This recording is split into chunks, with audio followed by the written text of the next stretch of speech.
Sa Davao City naman, 7 ang arestado matapos maaktuhan umanong nagmamarihuana sa isang bar. Kasama sa mga ito ang 2 minor de edad. Nagbabalik si Rial Soroche ng GMA Davao.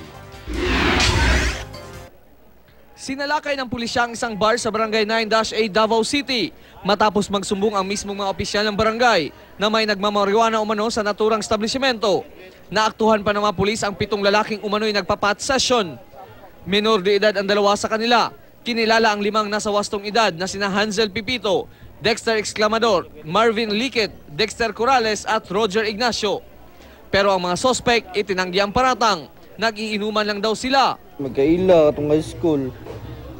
Kitaan na ko sila sa CR. Tawag ko lang mag-inom na may daw. Tuol po sila kay kaila good. Nagpaalibay na siya nga nangihi daw siya pero gikan po siya dito gyapon sa gipatisyonan uban atong mga pipila nga atong mga nadakpan. Nakuha ng pulisya sa mga sospek ang ilang pakete ng marijuana. Iimbestigahan din ang may-ari ng bar.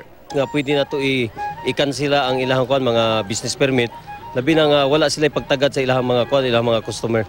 Wala pang pahayag ang may-ari ng bar. Nakakulong na sa San Pedro Police Station ang 5 sospek na sasampahan ng reklamong paglabag sa Comprehensive Dangerous Drugs Act. Dinala naman sa City Social Welfare and Development Office ang 2 minor de edad para isailalim sa counseling. Rial Soroche, Nagbabalita, Pilipinas.